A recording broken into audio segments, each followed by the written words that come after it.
Time doesn't feel dangerous. That's what makes it different from everything else. Pain warns you. Failure demands attention. Loss forces reflection. Time does none of that. It passes quietly. It doesn't interrupt your life. It doesn't tell you when something matters. Most people don't ignore time. They trust it. They assume it will become urgent later, when life slows down, when things feel clearer, when they finally feel ready. But time doesn't announce deadlines. It doesn't explain consequences. And it doesn't wait for permission. You don't feel time passing while it's happening. You feel it when something is no longer available. And by then, it's already decided. Why time feels abundant. One of the reasons people misuse time is because it feels unlimited in the present. Tomorrow feels close. Next year feels reachable. There's still time feels reasonable. Especially when nothing is wrong. You're functioning, you're surviving, you're handling responsibilities. So the brain assumes continuity. It assumes today will look like tomorrow, that opportunities will stay open, that energy will return, that motivation will arrive later. But time doesn't move like that. It doesn't stretch because you're busy. It doesn't slow down because you're tired. It doesn't pause because life feels complicated. Time keeps moving even when you're standing still. The big misunderstanding about time. Most people think time punishes mistakes. They believe, if I mess up, I'll pay for it. If I choose wrong, I'll suffer. If I fail, I'll lose time. That's not how it works. Time rarely punishes mistakes. It punishes delay. You can recover from many wrong decisions. You can learn from failure. You can rebuild after loss. But you can't recover time spent waiting for certainty that never comes. You can't reclaim years spent postponing decisions you already knew you had to make.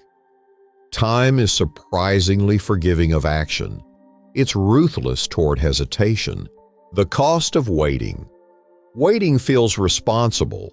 It sounds mature, it sounds careful, it sounds reasonable. I just need more clarity. I'll start when things settle. I don't want to rush into the wrong decision, but waiting has a cost most people never calculate. While you wait, skills don't develop, relationships don't deepen. Options quietly expire. Nothing dramatic happens. That's why it's dangerous. No alarms, no warnings, no visible consequences, just slow narrowing. And one day you realize you didn't choose most of your life. You inherited it from years of delay. Let's pause here, because this part matters. You're not stuck because you don't know what to do. You're stuck because you keep choosing not to act until acting feels safe, and it never does. How time closes doors quietly. Opportunities don't disappear loudly. They don't announce themselves. They don't send notifications. They don't explain why they're leaving. They just stop responding. A window closes and you don't notice until you try to open it. A skill becomes harder to learn. A path becomes less realistic. A version of your life becomes unavailable. Not because you failed, but because you waited. Time doesn't punish you for wanting more certainty. It punishes you for assuming certainty will come.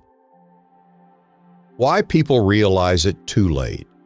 Most people don't realize they misuse time while it's happening. They realize it when energy changes, when priorities shift, when responsibilities increase, when options narrow. They look back and think, I thought I had more time. I didn't know it would move this fast. I didn't think this moment mattered. But it did. It always did. The danger of time isn't speed. It's invisibility. Time and identity. Time doesn't just shape outcomes. It shapes identity. What you repeatedly delay teaches you who you are. You see this in real life all the time. Someone keeps saying they'll change careers eventually. They don't hate their job. They're just waiting for the right moment. Years later, they don't even consider leaving anymore. Not because they chose to stay, but because staying became who they are. Time didn't force that identity. Repetition did.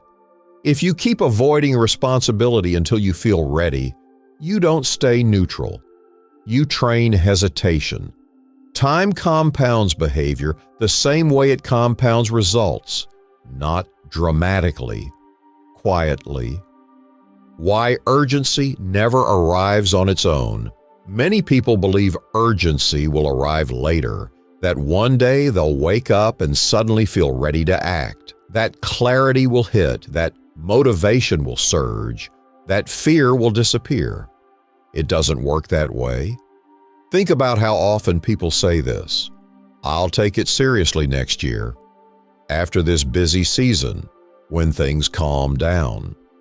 But life rarely calms down permanently. Bills continue, responsibilities increase, energy changes, and the moment that was supposed to create urgency gets buried under the next obligation. Urgency doesn't arrive. It gets crowded out. If you wait for time to pressure you, you'll wait forever. Time doesn't push. It observes, and it keeps moving. The most expensive assumption people make is this: I'll act before it's too late. You see this with health, with relationships, with personal goals. People assume there will be a clear warning, a moment where it becomes obvious that they waited too long. Most of the time, there isn't. There's just a quiet realization that acting now costs more than it would have before. Not because the task changed, but because life did.